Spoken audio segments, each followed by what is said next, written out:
A. Adedeji, whose leadership has significantly transformed Nigeria's tax administration, is a distinguished first-class graduate in accounting from the prestigious Obafemi Awolowo University, Ile-Ife, and he currently serves as the chairman of the Federal Inland Revenue Service, FIRS.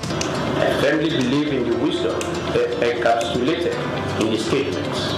Revenue growth is the lifeblood of a nation's economy, providing means to fulfill essential duties to its citizens. These words capture the core principle that will guide us as we navigate the challenging terrain ahead, ensuring that our nation thrives and fulfills its obligation to its citizens. In our pursuit of greater fiscal future, we are determined to align ourselves with President Bola Tinubu's Extreme Fiscal Policy and Tax Reform Committee. This collaboration will enable us to shape the prosperous fiscal landscape that will empower our nation's growth and development. Born on January 8, 1978 in Ogbomoso, Oyo State, Nigeria, Dr. Adedeji is an accomplished accountant and public officer with extensive expertise in corporate taxation and public finance. His journey in public service began in 2011 when he was appointed as Commissioner for Finance in Oyo State. In that capacity, Adedeji introduced transformative financial reforms, most notably the establishment of the Treasury Single Account (TSA) to streamline government revenues and expenditures. In March 2021, President Muhammadu Buhari appointed Adedeji as Executive Secretary of the National Sugar Development Council (NSCDC). In this capacity, he founded the Nigeria Sugar Institute and spearheaded the Sugar Backward Integration Program, which sought to enhance local sugar production and reduce reliance on foreign imports. In June 2023, President Bola Ahmed Tinubu appointed Adedeji as Special Advisor on Revenue, and by September of that same year, he had ascended to the position of Executive Chairman of FIRS, Nigeria's leading tax authority responsible for the assessment, collection, and management of federal taxes. The focus will be on these indirect taxes, so that as long as you consume, you have to pay. As long as you have interest on your investment, you have to pay. And this is echoing Mr. President's message that we are not going to tax the seed, but we are going to tax the fruit. The fruit is what we focus on. So all those things, when we have this holistic process, it will be captured, and that the vision is to have a progressive tax, that if you earn more, you pay more, and if you earn less, you will not pay. Under his leadership, FIRS exceeded its 2023 revenue target of 11.55 trillion naira. As chairman of FIRS, Dr. Adedeji implemented a performance-based system aligning with the service's new slogan, simplifying tax, maximizing revenue.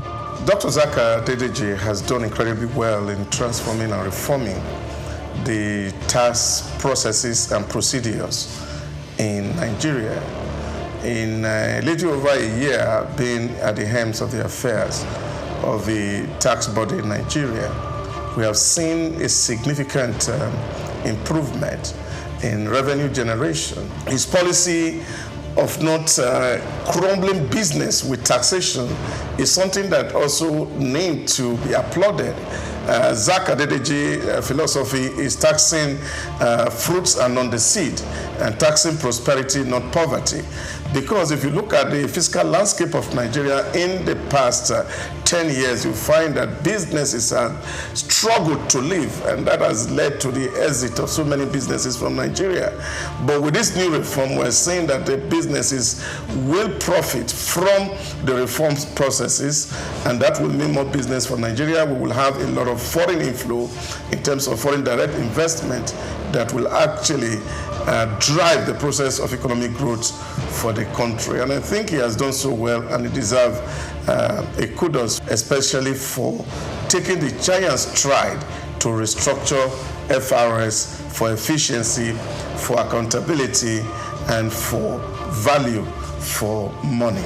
He has also made the welfare of the staff a top priority, fostering a positive working environment that has brought smiles to the faces of FIRS employees nationwide.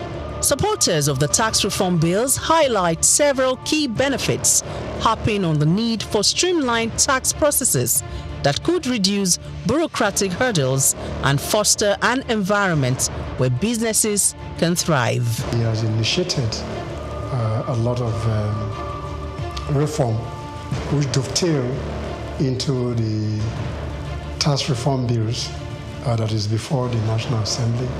This initiative is to improve on the tax administration system in Nigeria with a view to improving on the collection systems that will be beneficial to every member of the Nigerian state. SOUQ, as is well known, has improved on simplifying tax reform even within the federal landed revenue, which in no means has improved on tax administration, and he celebrated essentially for the core initiative of the tax reform. Under Dr. Adedeji's leadership, Nigeria's tax system has gone beyond mere policy adjustments. Its focus is on fostering sustainable growth and ensuring that the benefits of tax reforms reach both businesses and citizens. So those that are attaching the bill, one, they are doing that in view of the formula they discovered, which may not be, will not go well for them on the bad allocation. And then secondly, they may be having the feeling that this law was just designed to favor Lagos State in the course of its own effort to become a state that has special status. Okay? It says so that will make it to be seen as if it is a country of its own, even though it's not up to the level of country, but it is higher than all other states in the country. Probably this may be the reason why they are agitating. The one that you can see clearly is on this issue of VAT, and then they have other suspicion. So that is another worry that I have. The issue of trust. Trust, what do some experts call trust deficit. Yes, will be promoted greatly by this if corrective measures are not taken. Derivation has not been defined.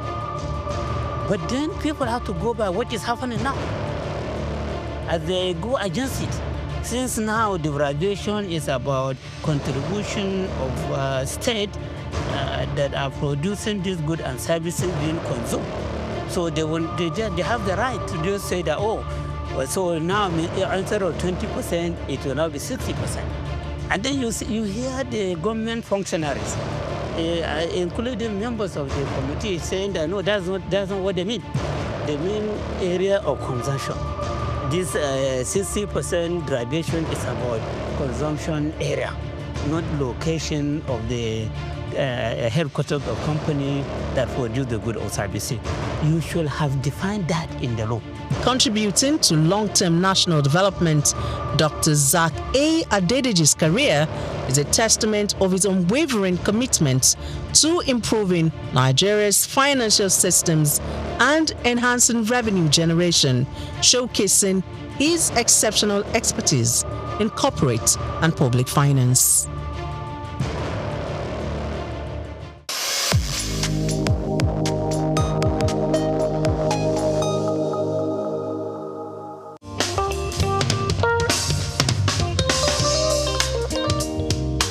The management of Femi Walsh, owners of Souqnews Television and the AL 95.9 FM, extends its deepest sympathies to the family, friends, and associates of Nigeria's former President Muhammadu Buhari. We join the nation in celebrating the life of a leader who played a defining role in Nigeria's history, both as a military head of state and as a democratically elected president. Gentlemen, as has already been announced, the Supreme Military Council met yesterday and after an exhaustive deliberation approved your appointments as military governors for the 19 states of the Federation. Your choice for this assignment is based mainly on your personal merit and the confidence which the members of the Supreme Military Council have in your ability to discharge the responsibilities of a military governor in the best interest of the Federal Republic of Nigeria and without fear or favor, affection or ill will, in accordance with the oath which you have just taken.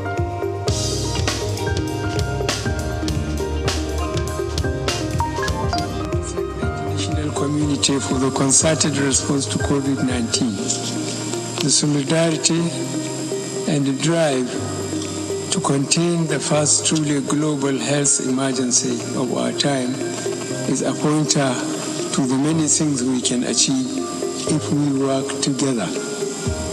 On our part, Nigeria has made strenuous efforts to contain the virus and hold its deadly onslaught on our people. Our efforts have been rewarded with moderate success. At the outset, we recognize detection and contact tracing to be important tools in combating the virus.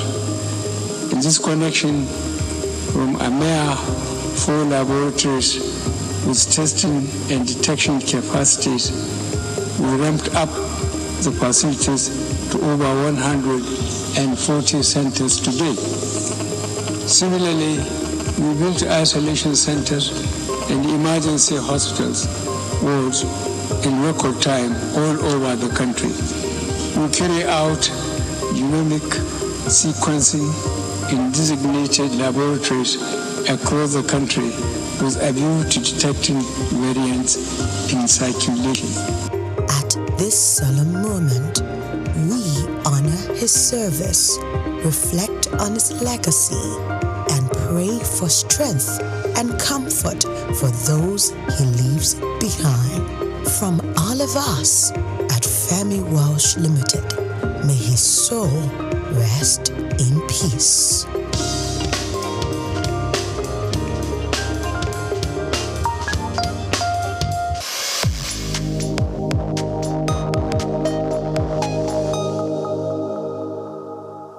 On the 19th of August 2025, Paris will come alive with the prestigious People's Choice Governors Awards taking place at the Gauche Hotel, Paris. The prestigious People's Choice Governors Awards is designed to celebrate governors who have contributed immensely to their states in different countries across the world. If you are a governor who's gone above and beyond to deliver transformative projects in your state and country, then this award is for you. To partake of the Governor's Excellence Awards this year taking place in Paris, all you have to do is send an email to SOUQnexus.com with the words, "I accept," and we will get right back to you. You can also send a WhatsApp message to the WhatsApp number scrolling on your screen right now. You don't want to miss Paris for anything, and we are looking forward to celebrating you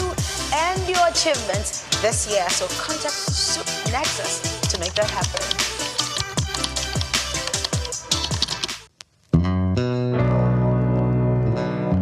Olumorok, Lishabi and the people of Egala, a story of resilience and transformation. Telling the story from afar may not be as beautiful as visiting the historical scene for a more engaging storytelling.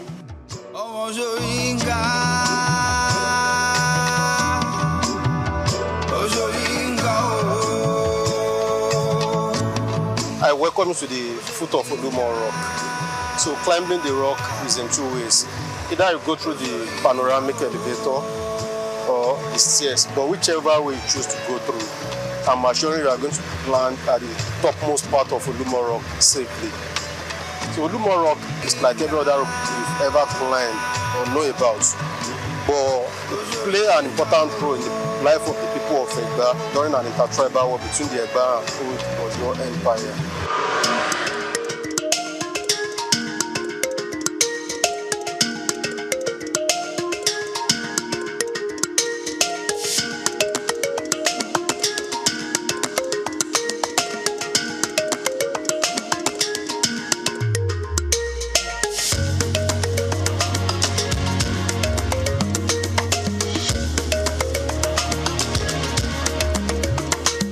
History and culture are the intertwined thread that shape the identity of a people, offering a glimpse into their past struggles, triumphs, and the rich traditions that continue to define their presence. So from here we can have a glance view of the immediate environment around Olumo Rock. Because Olumo Rock is centered at the middle of Abeokuta. But when we get to the topmost part on Olumo Rock, we are going to have the 360 degree of the view, which means the more you go, the more you see. So I want to encourage you to Brace up. Brace up so that we can get to the topmost part of the rock. So let's move.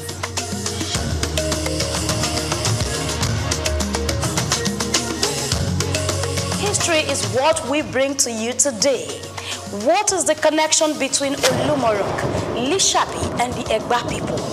My name is Grace Komolafe, and this is SOUQ Perspective. Let me take you on an inspiring journey through the history of one of Nigeria's most significant landmarks. Come with me. I welcome you to the first level on Olumo Rock. Thank you. So this is the first level on the rock. Olumo Rock is in 3 stages, from the ground floor to the first landing scape. I want to inform you that you have climbed 120 stairs to come this far. Can you give yourself a round of applause for that? And I'm sure you are fit to climb to the topmost part in Olumo Rock. I'll try. That's great to know. So the first level of Olumo Rock is called Lishabi Garden. Lishabi Garden is named after one of our past warriors called Lishabi Agungu Akala. Lishabi was one of the warriors that fought for Egba to gain their freedoms from Old Oyo Empire. It is a natural garden set aside for people to take relaxation after climbing the first level of the rock. Also at this spot, we have 2 trees that we can talk about. The first one is Dongoyaro tree. This is it here. Dongoyaro tree. English call it neem tree.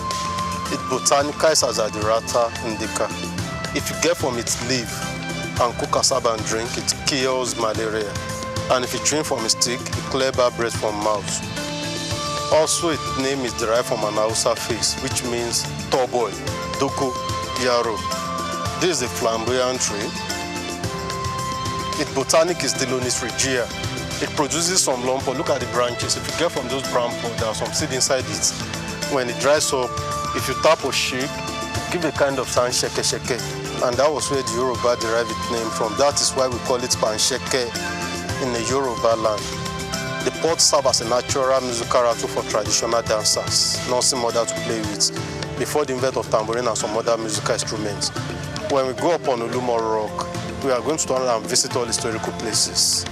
There are some shrines and worshippers around Olumo Rock. They are not harmful. They are here to showcase our cultural and traditional heritage. So I wish you a pleasant trip as we rock.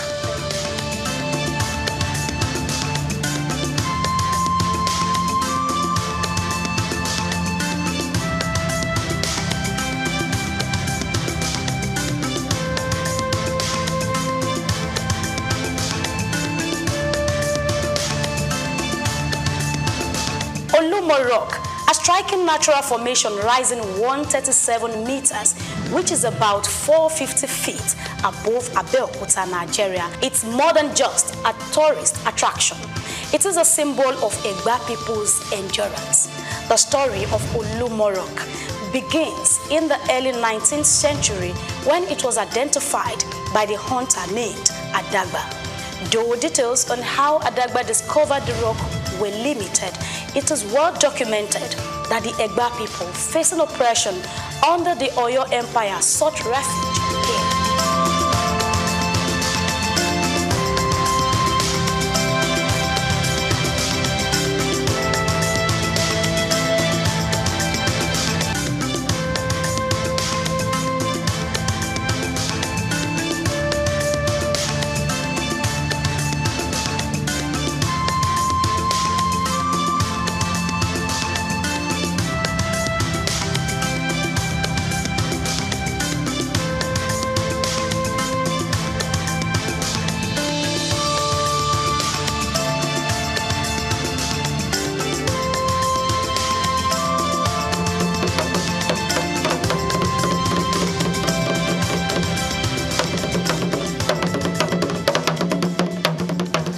So this is the cave. This was where the people of Egba took refuge during the war. From that side, there are some dripping water. Some water is to drop from that side. It is tagged the medicinal water of Olumo Rock. Whenever the water is gushing, traditional believers always come to pick from it, drop. And they claim it cures so many ailments in the body. But the water is not flowing out because God determines when the water flows. And this grave, that's the resting place of Chief Sonny. The grave of Chief Sonny. Chief Sonny was the OC of Itoko during his lifetime. Olumo Rock is founded between two communities. The entry point of Olumo Rock, where you came in from, is called Ikija, while the backside of Olumo Rock is called Itoko community. And this is a chieftaincy title in the Yoruba land. That is the chief sitting at the left of the king in palace. As we have the Otunba and Osioba, it's a two-top position to the king. According to the custom and tradition of Yoruba, when a chief died, they bury the chief either at the front of his house, at his bedroom, or at his backyard. He must never be taken to a cemetery. That was why Baba was buried here. And this rostry roof building is the family house of Chief Sonny. The family has an extension. Baba dies on the 23rd of January 1956. 20 years after his death, government took over this place as a tourist site. That was why government decided to fence the family house so that they will not be blocking up the passage of the tourists. So the people of Egba took refuge here during an intertribal wars. The war started in 1830. Then the people of Egba were under old Oyo Empire. They basically want freedoms and where to settle. That was why they consulted the Ifa Oreku for lead. Ifa instructed the Egbas to come and settle there. On their way coming down, they met a man on the road. The name of the man is called Adagba. Adagba was a great hunter farmer. He was the one that discovered Olumo Rock during his hunting process. During those periods, the entire city of Abeokuta was thick forest. Only the powerful ones and the warriors that could come around to do anything and return back home alive.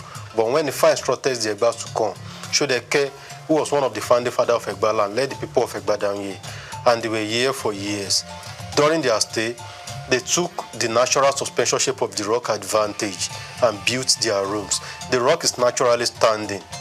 They only took the advantage of the shape and built their room. So the rock served as the roof of the room. 4 of the rooms they built has collapsed, remains only that. Those are the signs of the fallen rooms. That was where they kept wives and children. Men and warriors will surround the rock so that the enemy will not gain access to this place. All these holes we are seeing on the surface of the rock, that was where they do their grindings. Like we use blenders now, Yoruba call it Oluata. So the process of their grindings make the holes deep like this. After the war in 1833, the people of Egba asked from Ifa Oreku to confirm maybe they should leave this place to go back to where they came from. Ifa told them to keep on dwelling here, that this is where God has put an end to their problems. And that's how they derived the name to the rock, Olufimo. Olufimo means where God put an end to all our tribulations. Ibiti Oluwa fi ogun wàhálà ti dààmú ayé wa mọ̀ sí Olufimo. But people later shorten it to Olumo to gain a very short word. Another meaning to Olumo, Olu in the Yoruba land means God. That's God Almighty. Mo means mode or molded. The people then believe that God benevolently molded the rock for them so that they can take their refuge under it. Oluwa ló mọ̀ fún wa láti fi ṣe ibi ìsádi kúrò lọ́wọ́ ọ̀tá. God molded the rock for our refuge. So when they came out from the rock, others were asking the Egbas of their whereabouts, and they told them, hid ourselves under the rock. Under the rock or beneath the rock in Yoruba means Abe Okuta. And that was how the name got changed from Egba, and they started referring to them as Omo Abe Okuta. Also, the popular city of Abe Okuta started from here. So if you have been anywhere around the town and you have not visited here, you haven't been to Abe Okuta. The name Olumo is derived from the Yoruba words Olu means God and Mo meaning molded, signifying God-molded rock. This reflects the deep spiritual connection the Egba have with the rock, seeing it as a divine creation that shaped their destiny.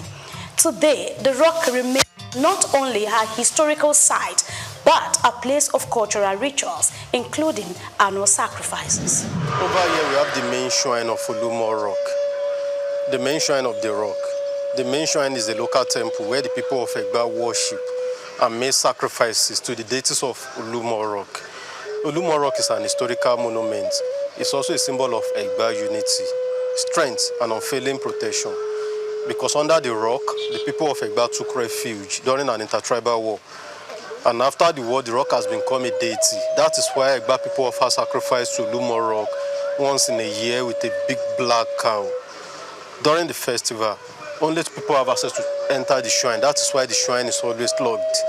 And the 2 people are the paramount ruler of Egbaland, that's Alake of Egbaland, and the chief priest. The chief priest is called Abore in the Yoruba land. Other traditional rulers in Abeokuta invited guests, indigenous of Abeokuta, will stay outside to say amen to his prayer. During the festival, the Alake of Egbaland will pray for the whole nation. He pray for Egba unity, also the climbers of Olumo Rock, so that they will not fall. No one has ever fallen while climbing the rock. Also at the shrine, traditional believers always come to make their requests in prayers. When the prayer is answered, those that made pledges while praying will come back to redeem their pledge, ensuring appreciation to Almighty God and to Olumo Rock that interceded for them. That is why you have those feather, blood, and cloth on the face of the shrine. Those are the sign of pledges people have been returning. And the people refer to the rock as Olumo Abelowo, Abelomo, Abeloro, Asadi Mulu Egba. There are 4 traditional rulers in Abeokuta: Alake of Egbaland, the paramount ruler of Egbaland, Oshilo of Okiono, Agura of Bagura, and Oluwo of Uwu.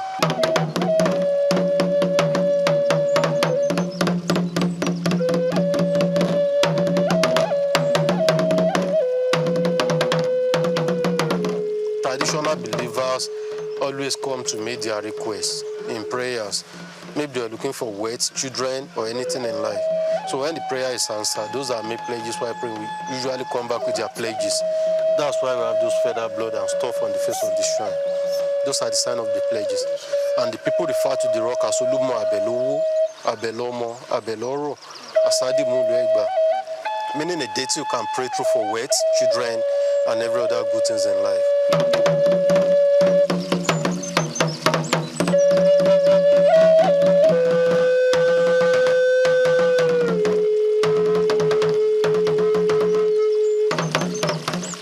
You might be wondering about the historical issues between Oyo and the Egba people. How Oyo to exert control over them. The western region of Nigeria, primarily composed of Yoruba descendants, was dominated by the Oyo Empire, a powerful political entity that rose to prominence around the 15th century. By the 18th century, Oyo had become one of the largest and most influential states in West Africa, known for its sophisticated governance, military strength, and expansive trade networks, controlling neighboring kingdoms, including the Egba. The governance of the Oyo Empire was centralized under the Alafi, the king, who was supported by a council of advisors and provincial governors. This structure enabled the empire to maintain stability and enforce laws across its vast territories. At its peak, Oyo thrived economically through agriculture, trade, and craftsmanship, establishing itself as a vibrant economic hub. However, its involvement in the transatlantic slave trade created significant instability in the region, leading the Egba people to seek independence from Oyo's control. Who is Lishabi?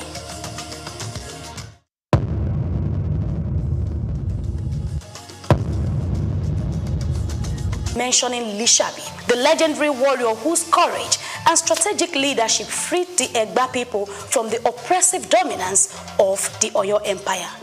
Lishabi heroism is etched deeply in the annals of Yoruba history, as he led a rebellion that broke the chance of subjugation and paved the way for Egba autonomy.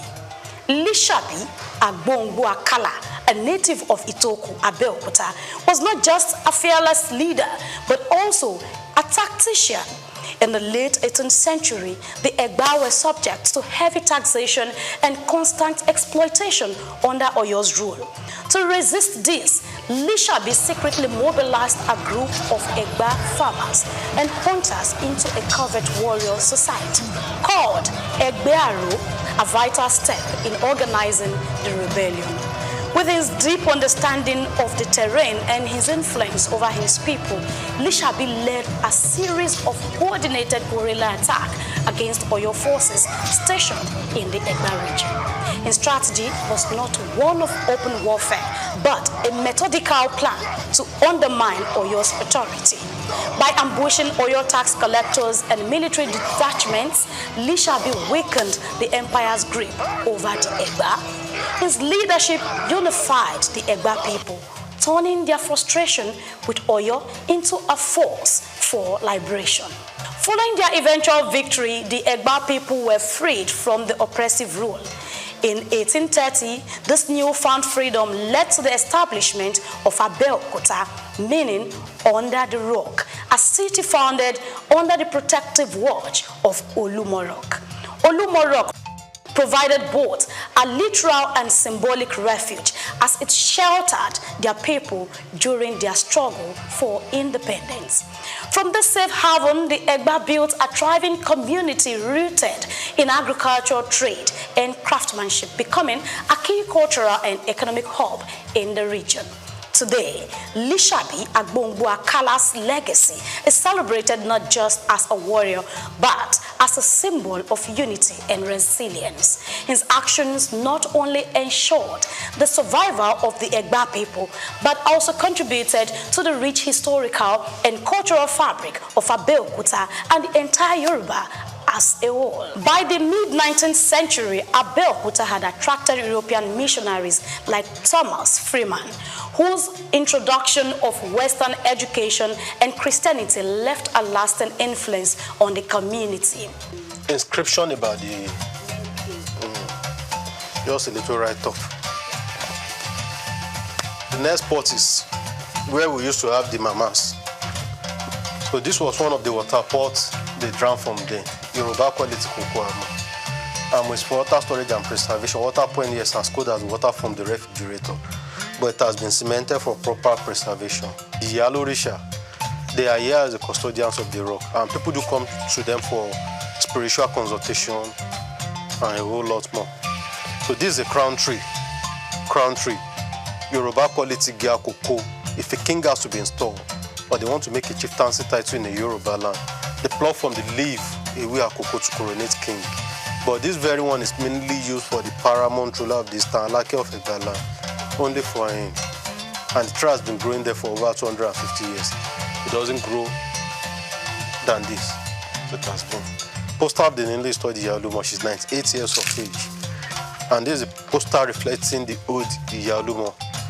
She died at the age of 137 years, over 2 years ago now.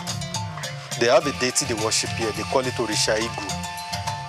Orisha Igu, that's the deity that controls longevity. They believe the more they worship, the longer they live. So they have other deities around. One of such is Orisha Ojubo Baluaye. Baluaye is the deity that controls chickenpox and measles. Yoruba call it Shopono. So if chickenpox or measles striking all over, they do consultation from here. So whatever instruction they got, so once they follow it, everything that comes up will disappear out the go. So that's Ojubo Baluaye right there. And this Ogun, god of iron, the famous god of iron.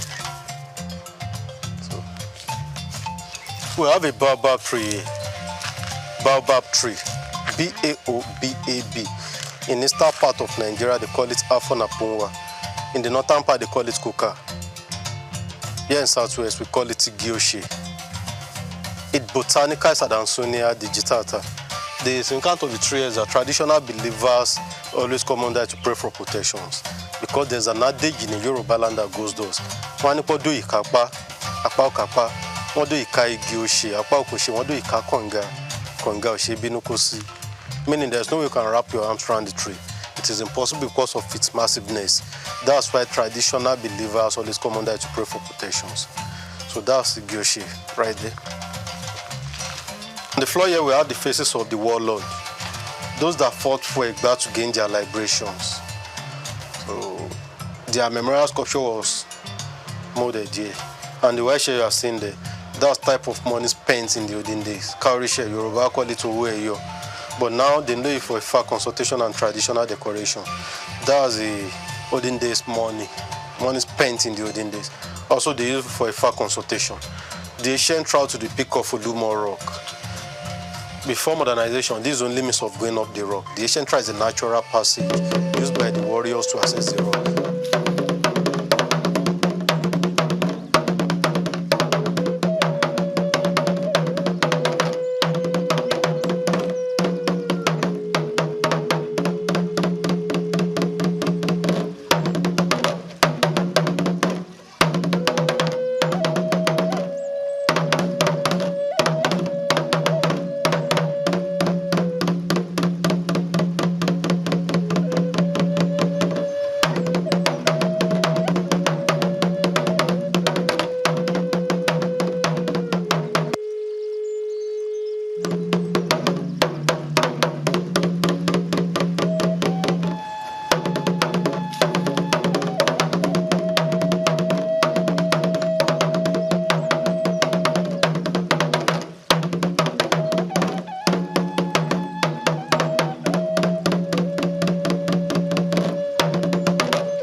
beacon of history, attracting visitors from all over the world who seek to understand the resilience of the Egba people, showcasing various historical pieces, traditional items, and, on the other hand, the establishment and continuous celebration of the Lishabi festival.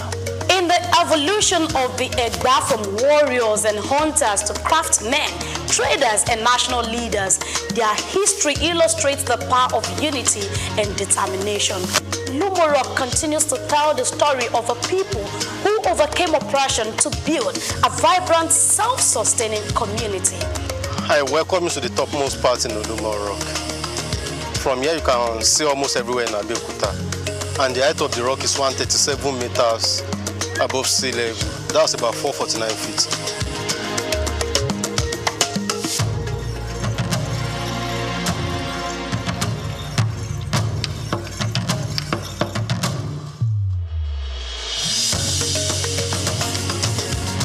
This is the rich, unyielding legacy of Olumorok, Lishabi, and the Egba people. A narrative of survival, courage, and transformation. Now you see the connection.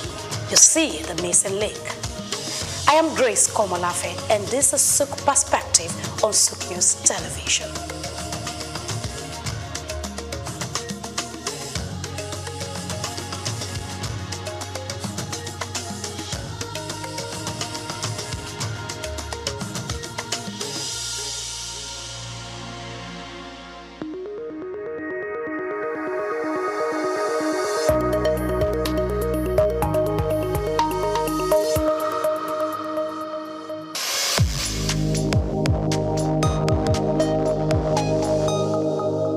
The Eyo Festival, also known as the Adamu-Orisha, is a traditional Yoruba festival unique to Lagos Island in Lagos State, the center of excellence. It is one of the most iconic cultural events in Lagos and serves as both a spiritual ceremony and a public spectacle. Eyo dates back to the 19th century, though original traditions suggest its origin may be older. It began as a rite of passage for the transition of a deceased Oba or High Chief in Lagos. In today's special report, Bayo Olaoye traces the antecedent and the genesis of this renowned cultural event. The first recorded Eyo festival was held in 1854 to commemorate the passing of Oba Akintoye. Over time, it also became a celebration for the installation of a new Oba or to honor prominent Lagosians.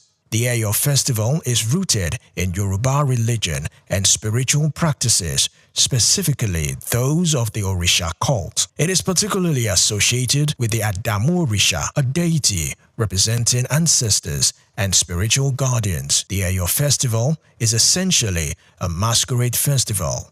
The masqueraders are called Eyo, and each represents a spirit of the ancestors.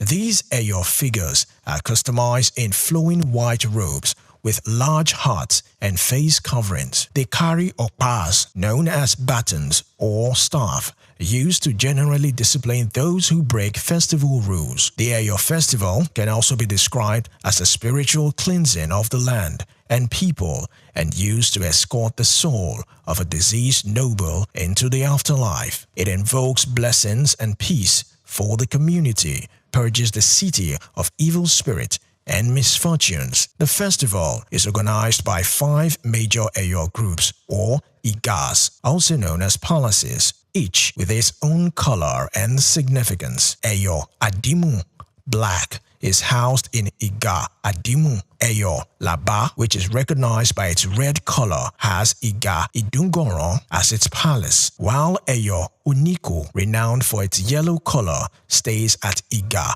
Oniko. Iga Ologede, with its green color, will reside at Iga Ologede, and Eyo Agere, with its purple color, stays at Iga Agere. The main day of the festival is called Oye Day, which falls on Saturday. Prior to this, there are several rituals leading to the Akoko Day, where announcements are made and various traditional rites are performed. What are the rules, regulations, and etiquettes? During the festival, what are the do's and don'ts?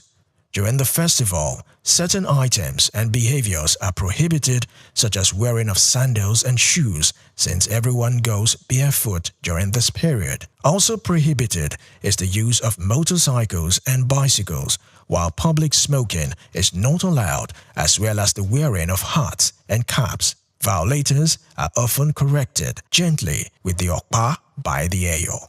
What about the modern evolution of Eyo Festival as a potential for tourism development? While originally a sacred rite, the Eyo Festival has become a major cultural attraction, prominently showcased during Nigeria's independence celebration in 1960, and in subsequent years, it has been used to honor dignitaries and promote the heritage of Lagos. It does not occur annually, but rather on special occasions, often at the discretion of the Lagos monarch or Ba of Lagos as the custodian of the tradition. The festival combines ritual, theater, music, and community spectacle, and it is often considered a precursor to the modern Nigerian carnival. The Eyo Festival has inspired modern performances and literature in Nigeria and reflects the depth of Yoruba spirituality, the importance of ancestors, and the interplay between tradition and modernity. Olumide Shokoya reporting for Souqnews TV.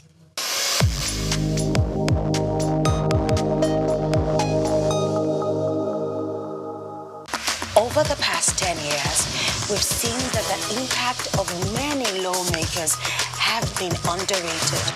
A few are playing a pivotal role in enacting laws and shaping policies for your community, society, or nation. Then this is for you.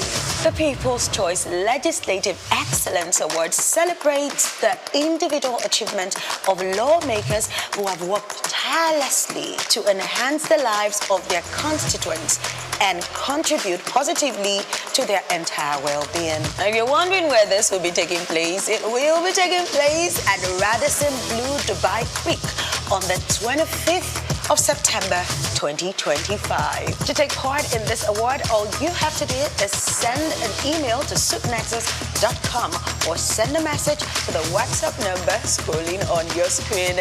We want to see you at Radisson Blu Dubai Creek. Wouldn't you rather be there?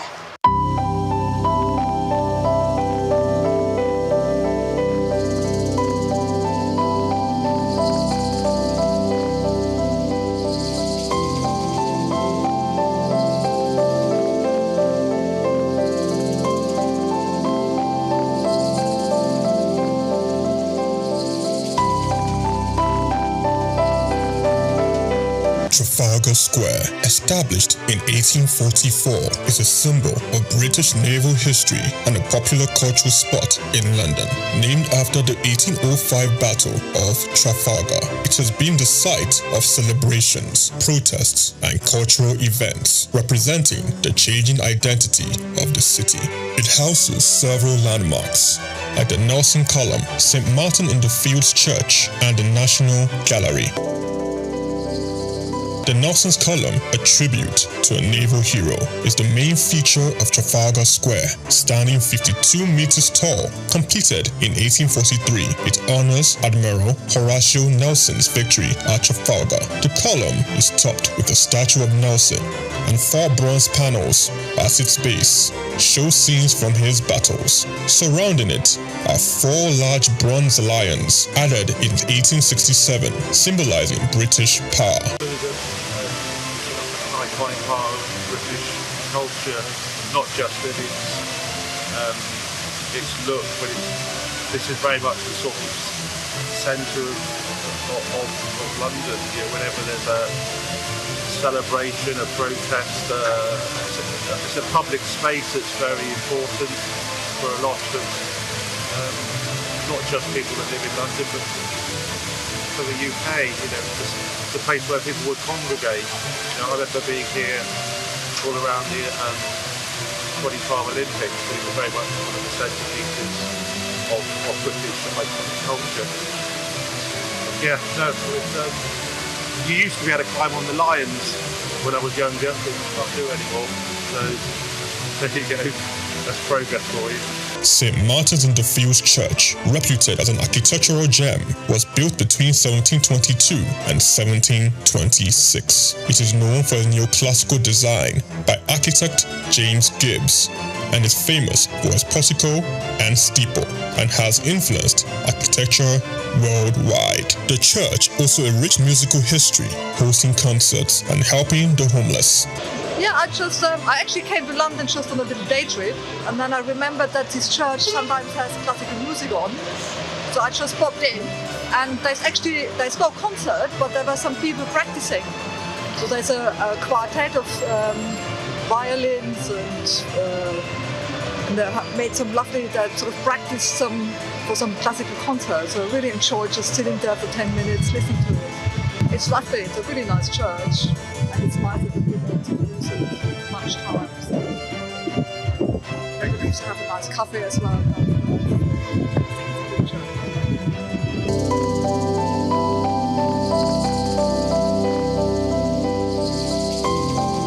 The National Gallery, founded in 1824, is a treasure trove of art. Located on the north side of Trafalgar Square, it houses over 2,300 artworks from the 13th to 20th century with free public access to masterpieces from major European artists. I'm not really sure. I haven't been through the museum yet, but I'm here for a Christian heritage tour to kind of learn more about the history of the Protestant Reformation in England and Christian history here in England through the paintings that are in the gallery. So that's what I'm here for today. Trafalgar Square blends Britain's naval history with modern art and culture. It remains an important public space, attracting millions of visitors each year to experience London's rich heritage and vibrant atmosphere. Chike Okolo, reporting for SOUQ News.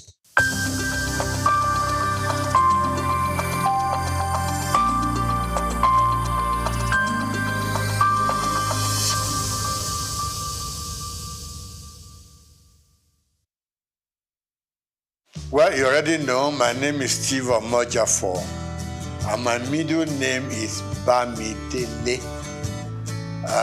That was the name that my parents gave me at birth, because it was like they regarded themselves as not Lagosians. It is Providence that brought them into Lagos, and I then happened to be born here at Odo Street, Balinde. And in fact, we didn't go to Mercy Hospital then. There was a little home along Odo Street run by a very experienced nurse, Mama Nurse, that's what we, So I was born in that little place and grew up from there.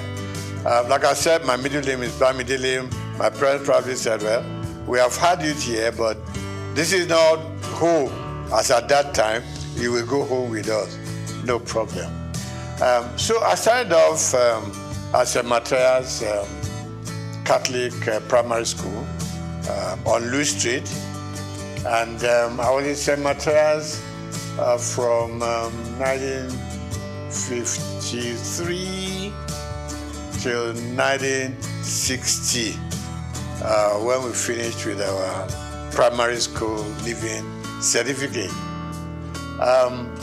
Then from there, an extra year at Holy Cross School. We did that extra, they call it prep class. Prepare yourself to go to the secondary school. And from Holy Cross for 1 year, I moved on to St. Gregory's College, Lagos. Now, growing up in Lagos was one of the best things that happened to us then. Life was good, life was easy, life was safe, life was like everything that a young man could aspire to. We went to school with Scholars Bus, which was virtually provided for free. When Scholars Bus was not available, it was fun walking from Obalende, firstly to St. Matthias, and then from there to St. Gregory's College. Life was good, life was safe. You could go out any time of the day. You could play from house to house. Parents knew each other very well. And so, in fact, when you were late somewhere on your street or in your neighborhood, you could sleep there because they would send a message to your home that Dele is here, so don't bother. The next morning you wake up, have your bath, have breakfast, return to your home. There was this community life that we all lived. Parents could discipline children of their friends, okay? Not like these days, you dare not touch any other child. The parents will come and, do a battle with you. That I didn't send my child to you to be flogged or to be beaten. So it was a very beautiful life. So went to St. Matthias, went to St. Gregory's College, and then from there to University of Lagos. We were our brothers' keepers. School was fun. Teachers were all there just to teach you. There was no messing around. There weren't any bad habits that people could be developing along the line, So that was my life growing up. So we were all walking through Balinde to Lafiaji, to Campus Square, to Tokumbo, Okekpokpo, So we were children of the neighborhood. We were children of the area.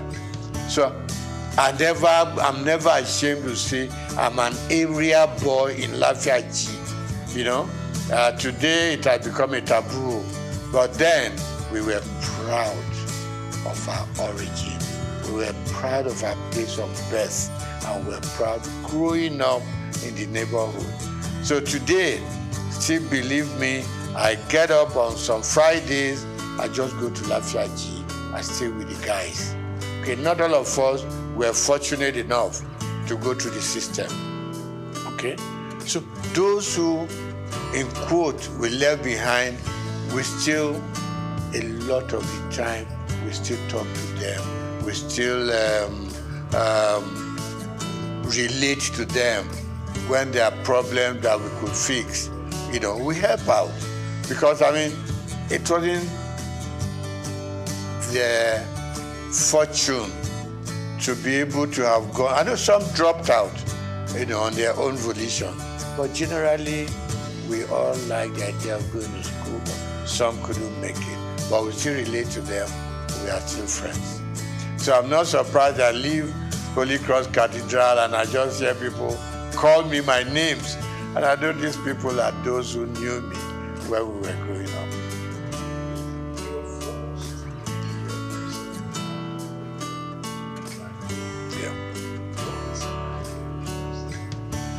Okay. Let me start by saying that even at secondary school, I read a lot. I was interested in the newspapers. And a lot of the time, I read something, there was always this beautiful column of letters to the editor. So anything that I read that I liked, I sit down, 2-3 paragraphs letter to the editor to compliment what they've done, to criticize what I didn't like, and these things were published. And I liked it. Okay?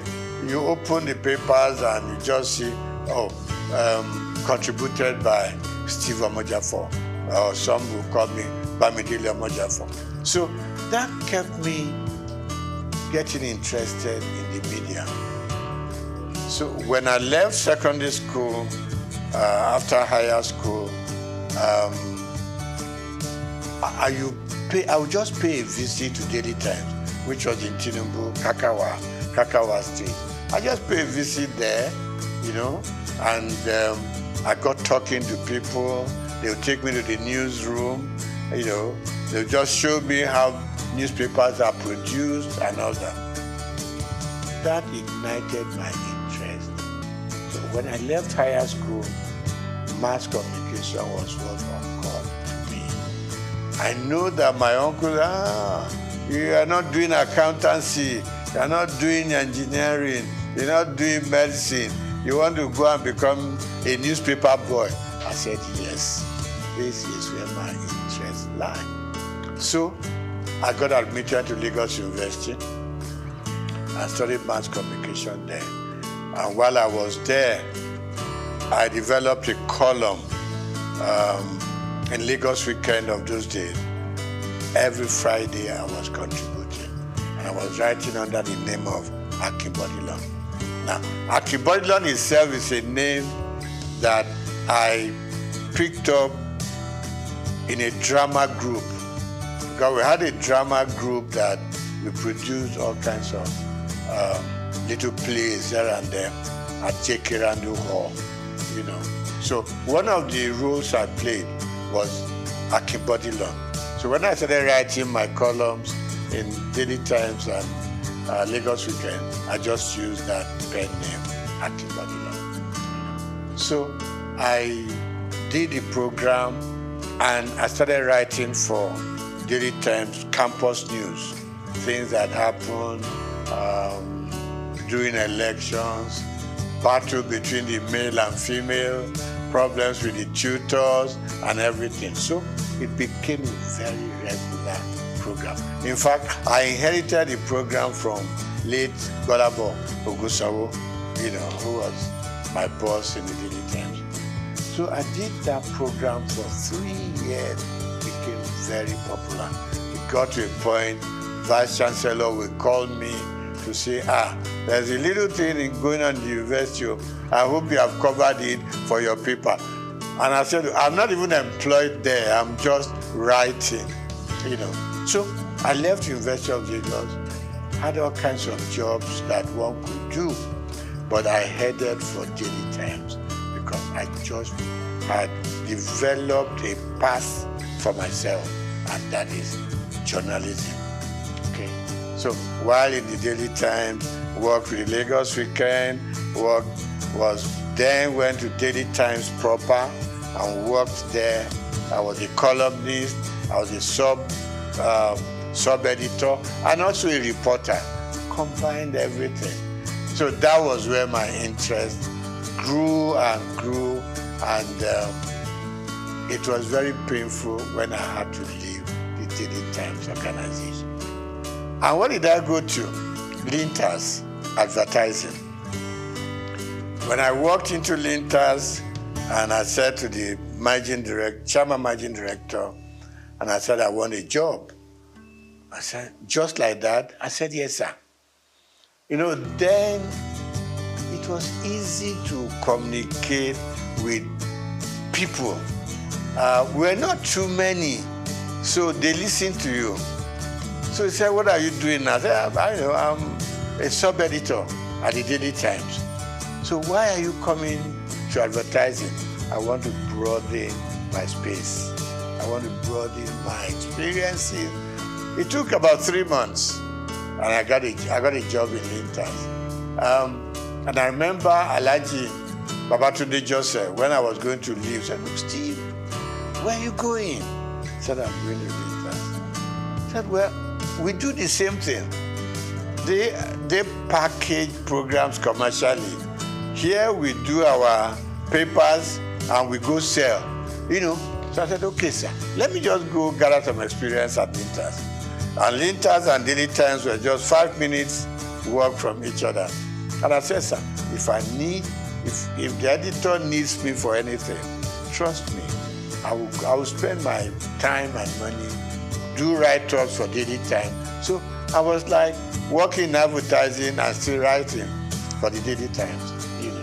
So that was my life. From Linters, we set up our own company known as Roosevelt Advertising Limited. And Roosevelt, we was formed by 3 partners, two friends of mine. 3 of us were at Lagos University at the same mass comm department. So we came out, and I left Daily Times to set up Roosevelt. One of my partners left Cadbury to join us, and Akodusi left AdMark, another advertising company. So 3 of us came together and we set up Roosevelt. We call ourselves second generation agencies because before then we were the Ogilvy, the Linters, Grant Advertising, and so on. So we set up a small shop in Surrey, and it grew beyond our own imagination. From Roosevelt, we set up a second line agency called McCann, STB McCann, got affiliated to a company in America, McCann Erickson. So that was how it all went on. Now, I didn't do banking and I didn't work as a banker. The interesting story is that one day, while still at Roosevelt, STB McCann then, I got a phone call from somebody I've never met before. And I picked up the call. He said, my name is ABC, blah, blah, blah. And he said, the managing director of Zenith Bank wants to talk to me. So I said, look, there's no problem. I know I'm not owing any bank and all that. He said, no. He just wants to talk to you. So I picked up him. He picked up the line and said, my name is this. I said, my name is this. He said, can we meet? So I said, no problem. He said, no. So we agreed to meet. And it got to be that he wanted to appoint a couple of directors for the bank before they went public. And what I said to him was, I'm not a banker. I didn't study finance or economics. He said, no. What I want from you is your name and your integrity. Nothing beyond that. That was the beginning of the story. So I got onto the board, and I learned a lot. I'm somebody who doesn't get to a place and I want to show them what I know or what I don't know. You could make a fool of yourself sometimes. So for me, like the first 6 months or 1 year, was just go to the meeting, listen to them, know where they are coming from, know what the focus is, and know what the expectations are. So I picked it up from there. Gradually, I got into the system. Of course, naturally, buy some books on banking, finance, just read, so at least you know how the banks operate. I've always been a customer of the banks in a very small scale. And all I did was follow the banking trend. There weren't too many banks in Nigeria at that point in time, but I followed through. And that was it. I got onto the board. And somewhere along the line, there was a policy of the central bank. The managing director had to step aside, so to say. The chairman had overspent some time regulated by the CBN. And they approached me and said, you are going to become, at the board, you're going to become the chairman of the board. I said, me? And they said, yes. I've met a lot of people here, so why me? Anyway, to cut the short story long, I was eventually made the chairman of Zenith Bank. And I was there, I was chairman for 4 years. And then CBN rules changed again. The MD came back, and I was very happy to hand over the bank to him. And I said I was going to leave when he came back. He said, no, statutorily, as he had 2 more years on the board, that no, you got to stay and live out your time. And then, so I did. And after 12 years, I eventually bowed out from the bar and returned full time to my own job, which I've been known for, and that is the media world. Okay, so I get invited for interviews, for programs here and there. Like you said, it's always a good thing.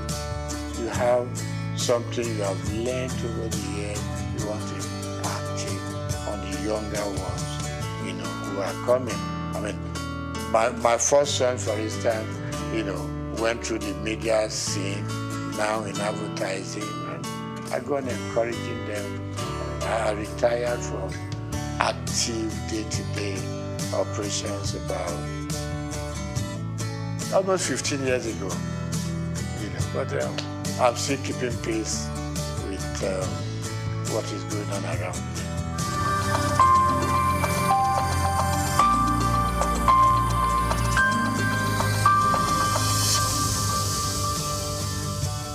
Yeah, I mean, the society itself is very dynamic. There's been a lot of changes over time. I mean, I look back to during my own time in the newspaper world, and I can count just about 4 or 5 newspapers then. Okay, Morning Post, Daily Times, The Express, and a couple of others. So we knew each other.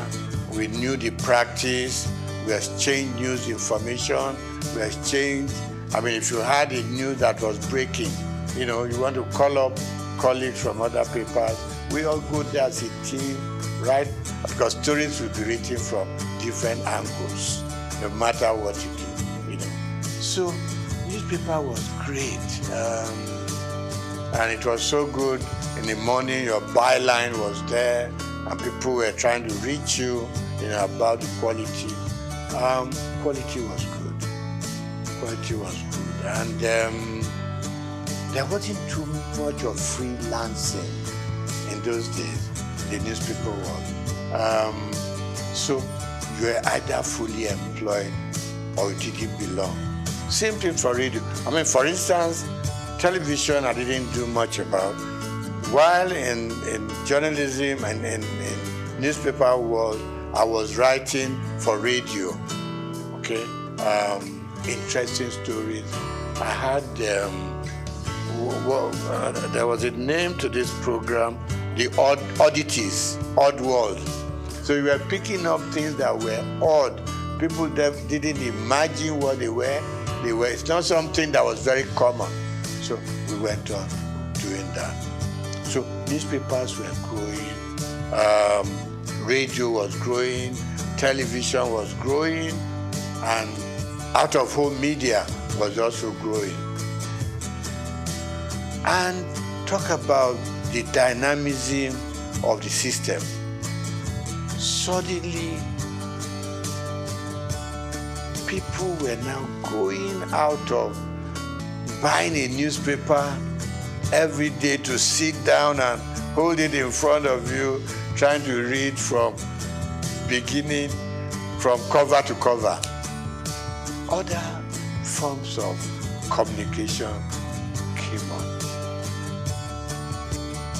With the advent of mobile phones, things began to change. In our own time, it was the phone you put on the desk and you were dialing it, a lot of the time you could never get across, okay? Suddenly, mobile phone came onto the scene. And news coverage was transformed completely from what it used to be. Okay? So now, people on their phone could reach out, you could touch Germany, touch America, touch all parts of Europe, just sitting down in your office to gather information, gather news, what is new, And then, of course, we now had more television stations, no longer NTA alone, okay? Now with the news stations, things were just expanding. Things were broadening up, and news gathering became something new altogether. And everybody was heading for a new phenomenon altogether. So today, you don't have to be a big guy to be able to tell your stories. Little children tell their stories, females tell their stories, you know. So really we have moved from the days of waiting to read your newspaper to gather your news. Now, with your phone on your palm, you could do wonders all over. But of course, standard also, in some areas, standard will improve. In some areas, standards will go down. Because the multiplicity of media sources create problems. The kind of quality control we used to have in those days was disappearing. And people can build up stories without even being there to know if it is factual or not. So of course, the turmoil that we are going through in the media space now is better imagined. But I still believe that for those who have structures like the one you are building up now, will enable people to know that you've got to check, you've got to cross-check, okay? We have laws that control what we say, what you do, what you publish. Of course, they are not as rigid as they should be, you know? So, in terms of content these days, you have to ensure that you check your facts before you can believe, you know, what they are saying or make any sense out of them. So really it has become all commerce affair. And this is not going to be the end. The explosion is going to continue. Maybe in a few years to come, we're going to have a stronger media control than what we have now. People are building content. You go on YouTube, you go on all kinds of media, and you are getting all kinds. What you hear from your WhatsApp is different from what you're going to get in your YouTube. You go to Instagram. People are selling themselves with all kinds of stories. So really, for me, we've gone through the era of sanity. Yeah? And I hate to say, we've gone into the era where anything you can think of, say it, write it, do it. And for the consumers, it's like you either take it or you leave it. But it's good that we can now reach out much, much widely. Thanks to our mobile news. You talk to people in any village in Nigeria, and suddenly one thing that didn't grab us so early was you open up your Google map, and you don't have to stop people on the street anymore. Show me where I'm going. Just go to the app, and it leads you to the front of the house you are going to. So we have a lot of improvements, and I think it's going to be improving some more. All we just need to watch is to ensure that we remain truthful and we remain factual, so that we don't mislead people on the street, particularly people in the rural areas. One day you just see everybody running helter-skelter because somebody posted in news that is not correct. So we need to watch that and put some more control. But I like the growth in the media space.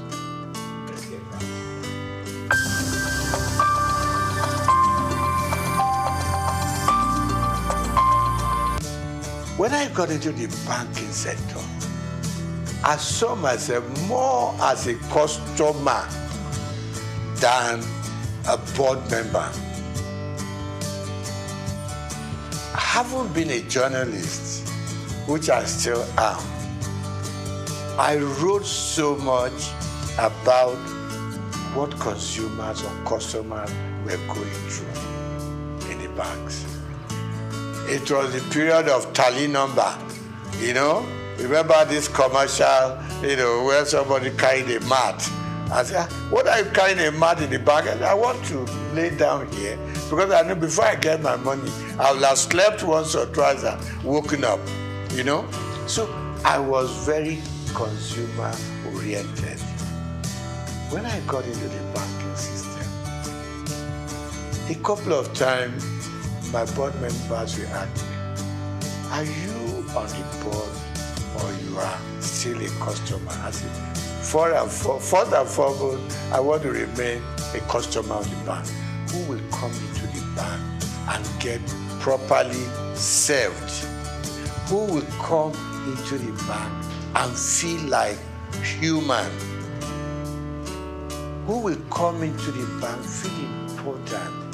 Because it's your money in the bank. Even if it's only 1,000 naira, it's your money.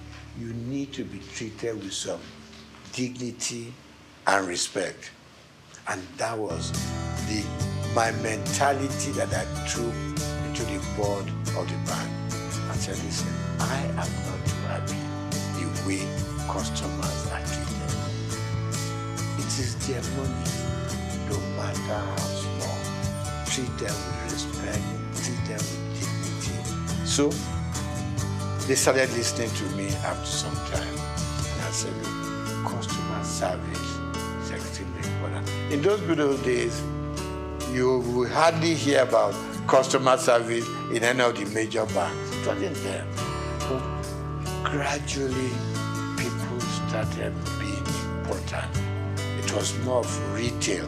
I mean, yeah, you can deal with the big corporate organizations, but at the same time, it is these poor students, poor market women, you know, people who are out there on the street laboring hard to bring their money. So that was one area I was extremely happy that we developed that area of retail banking and being able to make the consumer the king.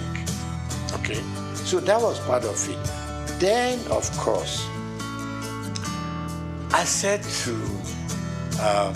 the bank, I said to them, fine, it is very good to make huge profits. Okay? But at the same time, the customers that come in here and from their money we make our profits, let us also consider the kind of interest they get from their deposits. Today, when the banks take your money to deposit, okay? No. When you go to the bank and say, I need assistance, I need a loan, and you tell them, give them all the facts and figures, okay? They will tell you, you are going to pay interest of 20%, 23%, blah, blah, blah, blah. When they take your money to put in the bank, they give you an interest of 2%, 3%, 4%. And I just couldn't live with it. I mean, if you are giving me a loan, you're charging me so much. When I put my money there, it's also a loan to you. Why will you leave me with 2 or 3%? And I thought the system wasn't quite right. It was too skewed towards the bank than the customer. So I met a lot of pushbacks, you know, in that area.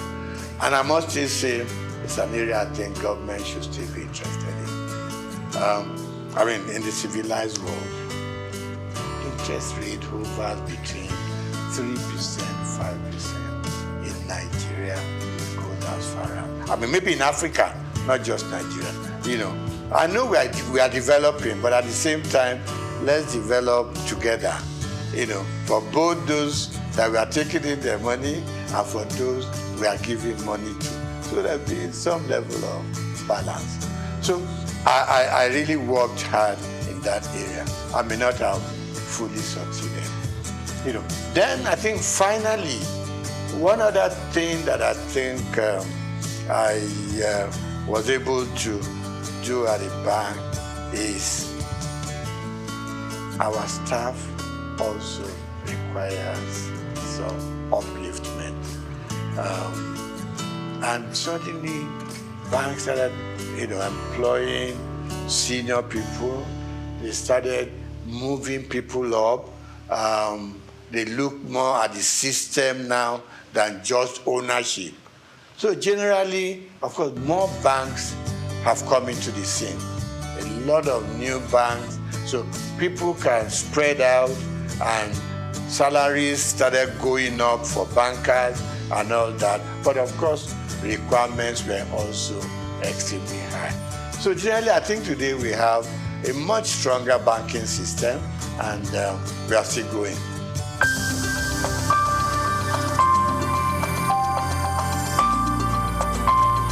Now, the bank for a long time have been let loose to do whatever they want to do at the disadvantage of customers, like I started off with. Now,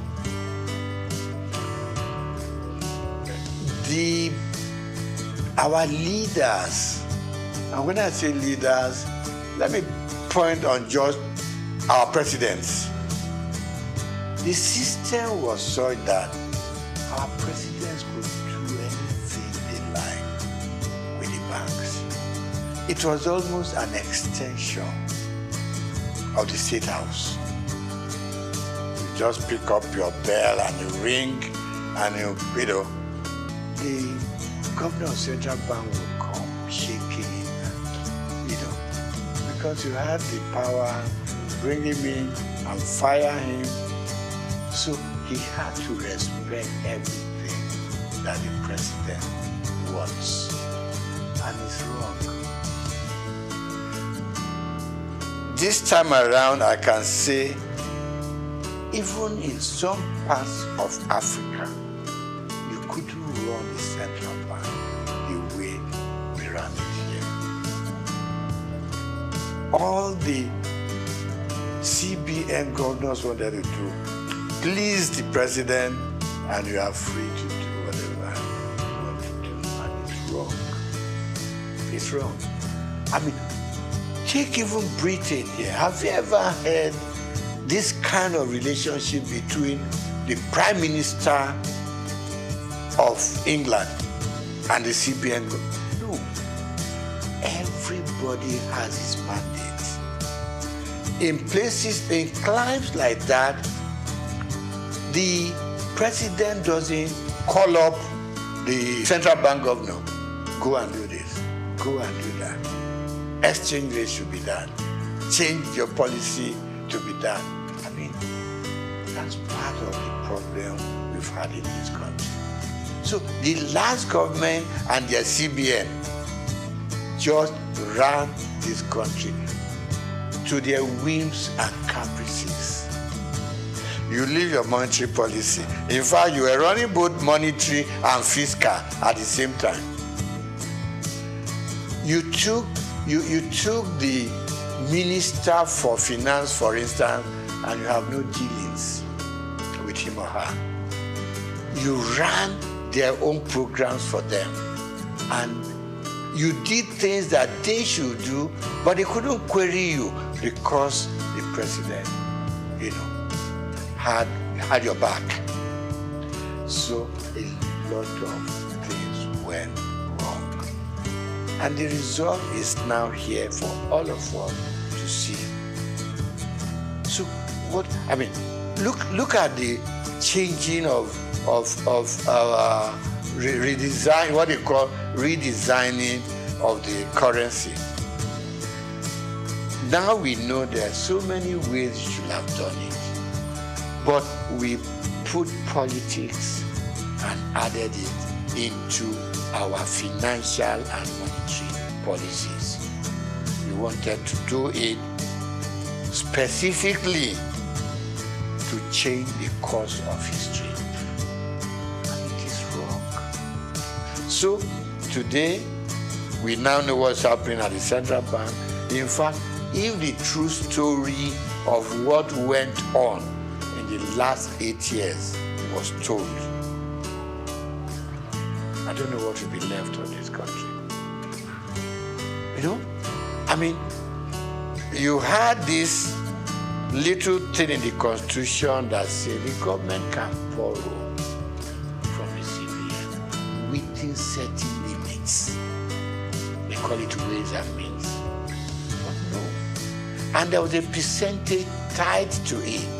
You can't do more than 5%. And by the time you're asking for the new one, you should have paid up. We went on piling up. It's like just go and print the money. You know what Idi Amin used to do in Uganda in those days. That's the kind of situation we found ourselves. Very regrettable. But I believe some sanity will now come into this space. The new central bank has at least outlined its policies. It has also said, let me keep to my monetary policy, which is my area, and leave the paperwork and how they want to run it. People deal with the fiscal area. So we want to change. We think things should change. Now, before now, we borrowed and borrowed without thinking about how are we going to pay? Who are we leaving this debt for? Now we know it's for you and me to still do our work, put in as much money as we can, no matter how little, into the bank, and revive the banking industry. Okay, so the CBN has its own role, and my prayer and my wish is that they will keep their own part of the bargain, leave other people. The Minister for Finance has said it that much. We should. I mean, we all know simple economics. You don't borrow money to pay your debt. You borrow money for production. You borrow money to fix things like your oil maintenance and all that. Where our money should be coming from. That's what you borrow money for. You don't borrow money for wastages. You don't borrow money to satisfy your whims and caprices. You don't borrow money to just go out there and waste it. Now, you borrow money to pay back your debt. At the end of the day, we are back lower than where we started off from. So really, my appeal to both the president and his cabinet, particularly those that do with finance, give them some room. You put them there because you think they know what they're supposed to do. Give them the space. If it goes breathing down their neck, at some point, it will just be, President said so, President said, even things that the President did not say, President said so, and it's got to be done. And we are running a country, even when you run your home, you are able to sit down with your little income and plan. Every day we are being told, if you earn this much, use this little bit, keep the rest in the bank, because you never know about tomorrow. So that's where we found ourselves, and I believe that if everything goes from what it was, the last 8 years, we need drastic changes in the system.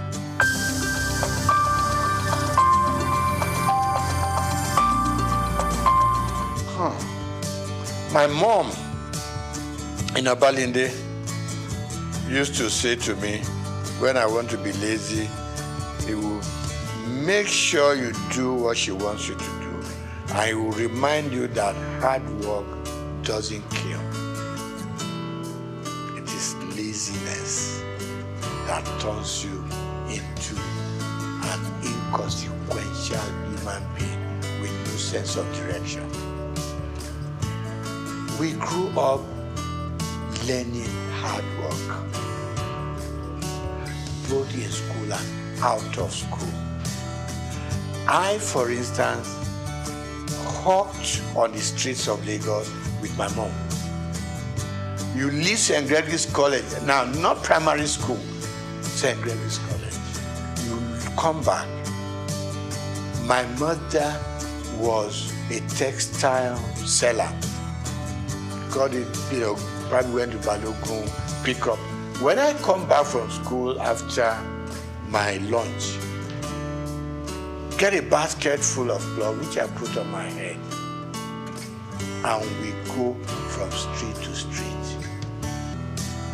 My mother is carrying her tape rule and another measurement stick, and we'll go around Obalinde, Igoshere, Bamboshe, Oshoji, and we were selling. From there, she graduated to owning a shop in Balogun. When I leave school, I was her accountant, so to say, bookkeeper. All the things they sold, I make, keep the records and everything. I helped her take the money to the bank. It was Barclays Bank, what was it called then? Yeah, Barclays Bank, before it became Union Bank in Balogun. So I've learned how to trade. I've learned how to make money. I've learned how to deal with customers. Plus that, I was also a bread seller. Somewhere along Strachan Street off Igoshere, there was a big bakery owned by the Lawson family. To be able to get enough bread, you got to get there between 5 and 6 in the morning. Okay? So let me cut it short. We learned to work hard. And that working hard continued with us up till where we are today. We also were very straight-minded in terms of what we wanted to be. We played pranks, so we went out to play football, we went out to, to play with the girls and everything. But at the end of the day, you returned home. And our parents didn't spare the rod. They didn't. You came back later than expected to. They would lie you on the floor and dealt with you.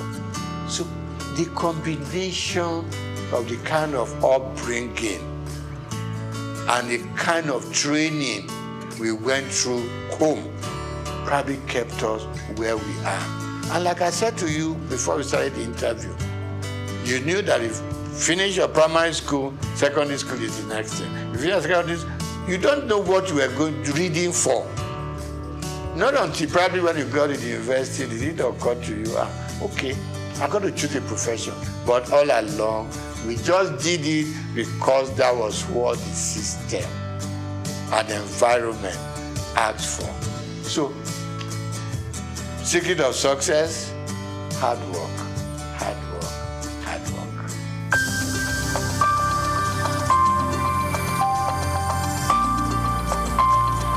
No. I had a father who was very finicky about appearance. When I lived on Igoshere Road, our church was on Louis Street, so to say, walking distance. He taught me how to wear full agbada right from primary school, secondary school. I mean, today, you just wear Buban Shokoto, you go to church. Never was that happening. It's got to be full. Right? Then from there, by the time you got into, I mean, my father died while I was in university. Before then, he was always having this very thin bow tie, not this bigger one, bigger sizes now. Thin, you know, even when his dress is khaki and khaki, he still had it on. So I admired him, but initially I was on my long tie, up till a point, and I look back at some photographs we took when we were in the secondary school. And I thought, no, let me go back to those old days. Some people tell me it makes you look old. I said, I don't mind, you know, but these days I have just acquired that fashion taste, you know, which has suddenly become my, what do you call it? Become what I'm known with. And I enjoy it. And I encourage people, what's the bow tie? It makes you look good, makes you look impressionable, it makes you look a serious person, and it makes people take a second look at you.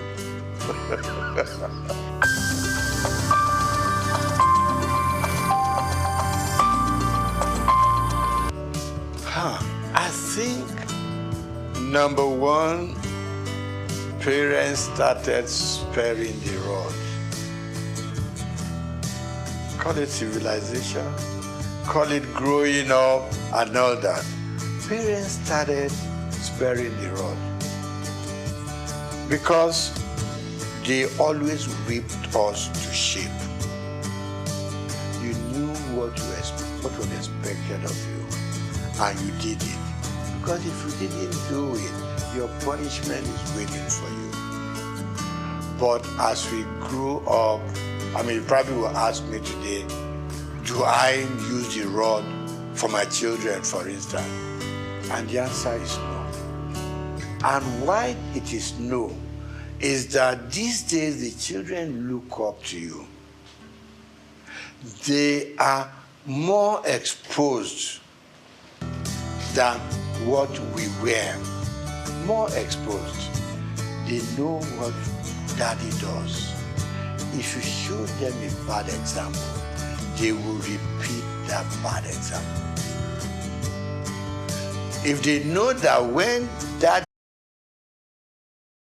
at 1 a.m., 2 a.m., subconsciously, they too will know there's something that this old man sees that doesn't make him go out all night.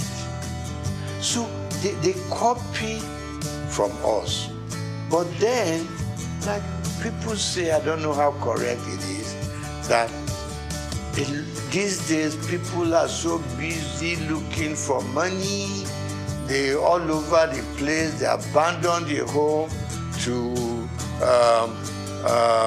nannies and housemates and all that. And the children, a lot of the time, are on their own. But people like you and I, for instance, probably had housemates in the house. You see, but the work that the housemaid does, we were also made to do it. Right? Washing our plates, staying in the kitchen to see how things are prepared. They took us through it, even if you didn't have to do it yourself. And that's why you and I are what we are today. But for the modern young families, most so if there's some money to back it up, no, the children don't touch a lot of housework in the homes. They can go out by the time they like. They can wear, you know, I mean, you see some little young girls and what they wear. In fact, even to the church, you want to ask yourself, aren't their parents go to see what the children are wearing? Particularly the female. Even the guys wearing what they, things they don't use the belt, the trouser would just be somewhere on their hips and all that. Yeah, I mean, we want them to express themselves, but within control. So wrapping up on that, I'm going to say, yes, we grew up under stronger control. Today's parents are so much in love with their children. They don't want to make them unhappy. You don't want to, pick up a stick and hit them. But I don't quarrel with that. But please be there for them when they need you. And don't be scared to talk to your parents. To talk to your children. No. We should never be scared to talk to them. Because they're not going to take us over. They are our children. So what you don't want them to do, communication, extremely important. Talk to them. Let them, because peer pressure is extremely strong out there. They're mixing with so many guys from much even richer homes who have more to spoil their children with. Now you are a moderate family, your moderate children, economic background, there is some disconnect there. Let's bring our children closer. Let's talk to them. A lot of parents don't talk to their children, and it's not right. Because the more you talk to them, the more they have that empathy for you. They know you care for them. They know, because you have been moderately successful, for instance, they too want to be successful like you are, and all you are saying to them, follow my footsteps and you may not go wrong. And don't make wealth, money, the thing that should govern your homes. No, don't spoil the children. Give them adequately what we all need to survive, and they will survive. In those days, while all you needed to take to school was 1 shilling. Okay, you still see children from rich homes who came with £1 and stuff like that. But let's be contented. Let's teach the children to be contented with what we have. Families are growing, society is expanding, and we can reach out to any part of the world. Now, we need to bring them closer to the home. At least up till the time that they are leaving you to go and start off there. But as long as they're still within your influence, it's very important that children and their families come much, much stronger together.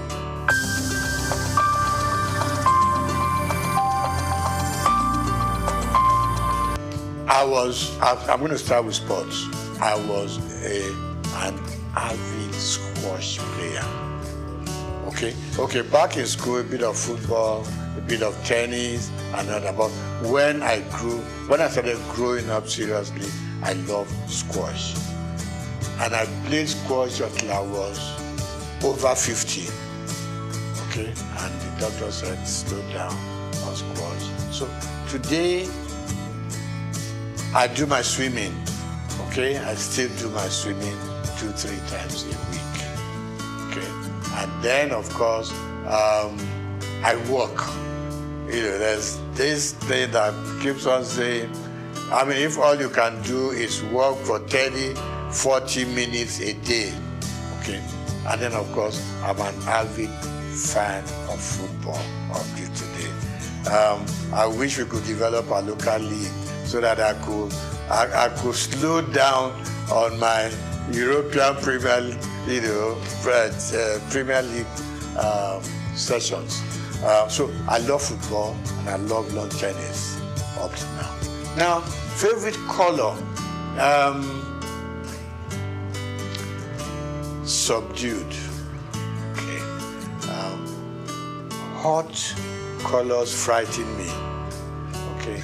And if you have to do it, just make it minimal. When I pick my dress, for instance, you got to know you want the kind of shirt you want to wear to match the color of the tie you want to use, to match the color of your suit, so it doesn't run riot. So it's extremely important. And I say to my friends, just Google it.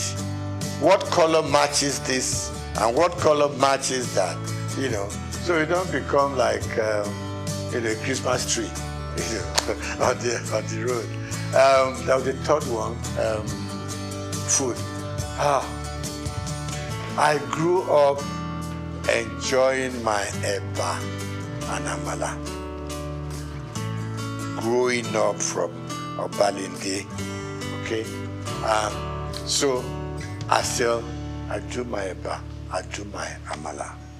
Rice, occasionally. But then these days, from age 70 upwards, the doctors are screaming, watch what you eat, what the quantity you eat. So my wife draws up a weekly timetable. Monday is this, Tuesday is that, Wednesday is that, and she manages to mix up the slightly heavy one and the slightly lighter one so that you have a good mix. With age, you cut down on a lot of things. Cut down on your booze, cut down on your champagne, you cut down on your wine, you cut down on your salt. In fact, it's like they're punishing us. But then they say that is the way to go, to be able to at least live longer and enjoy more of life.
The world of business is one filled with men and women willing to dine with risk. And when we seek African business shapers, we see individuals who have denied self to build conglomerates. From controlling over 90% of diesel trade in Nigeria, to almost throwing in the towel, then getting on the Forbes list, we present Olufemi Peter Otedola.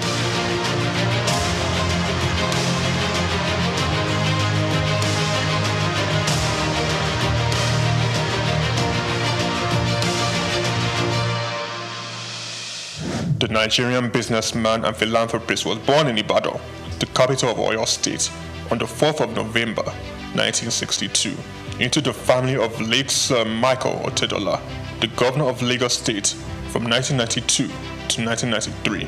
The University of Lagos Staff School, Akuka, welcomed Olufemi for his primary education and secondary education at Olivet Baptist High School, Oyo.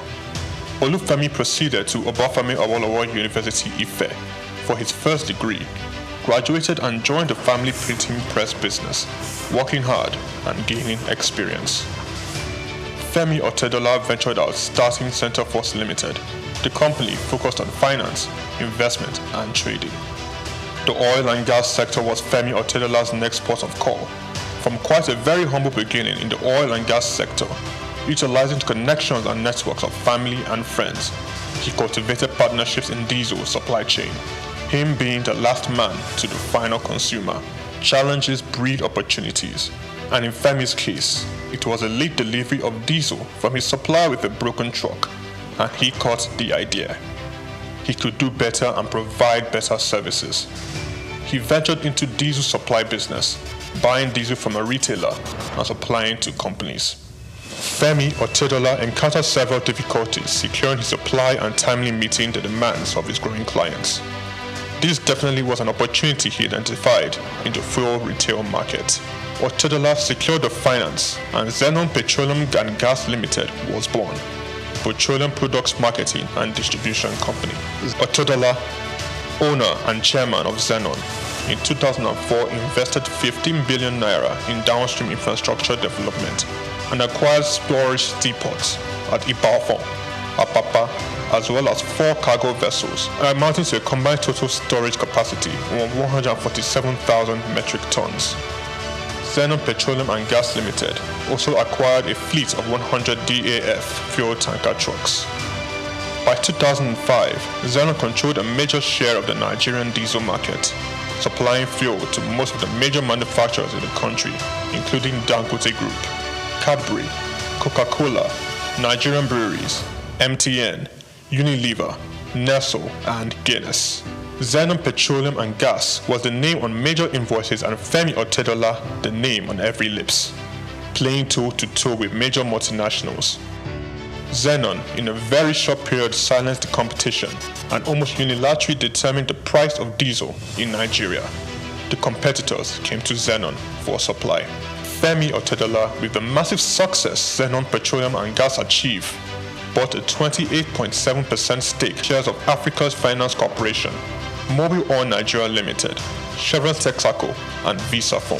Otedola has his hands deep in real estate investments, including an acquisition in February 2007 by Zenon of Sterling House in Victoria Island, Lagos from the federal government. Lagos, London, Dubai, Monaco all have the signatures of FO Property Limited.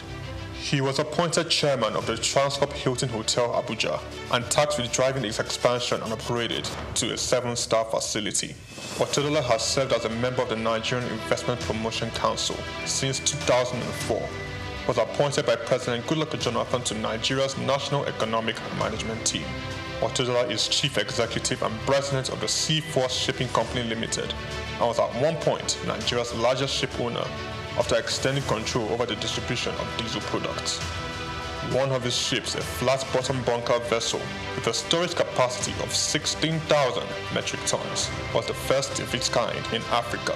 In January 2006, Otedola was appointed a non-executive director of Transnational Corporation of Nigeria PLC, a multi-sectoral conglomerate established in 2004 by then President Olusegun Obasanjo to respond to market opportunities requiring heavy capital investment in Nigeria and across sub-Saharan Africa.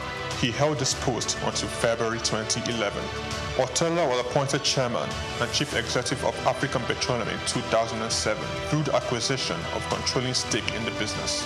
Following Otedola's entry into the company, African Petroleum share price rose sharply, increasing the market capitalization from 36 billion to 217 billion naira in 6 months. In March 2009, Otedola became the second Nigerian after Aliko Dangote to appear on the Forbes list of dollar-denominated billionaires with an estimated net worth of $1.2 billion. Otedola announced the move to upgrade African Petroleum's liquefied petroleum gas storage terminals in Lagos, Kano, and Port Harcourt in October 2009. Harsh economic conditions necessitated by the slump in the oil prices and credit squeeze of 2008-09 led African Petroleum to record a loss in 2009. With the world oil price crash came difficult moments for Zenon and Otedola. He was very close to complete bankruptcy. I said to myself, I was not going to have friends and enemies. I was going to have only competitors.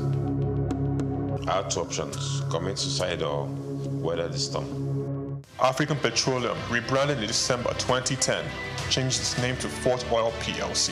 Otedola paid his near $1 billion debt and invested in the financial industry, making him a top shareholder in Zenith Bank and United Bank for Africa. Otedola restructured the business, focusing on technology and improved corporate governance. And in 2012, Fort Oil returned to profit.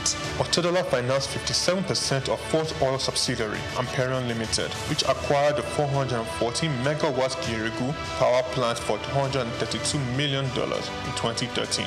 Fort Oil improved financial position and diversification into power generation resulted in a 1,321% rise in its share price.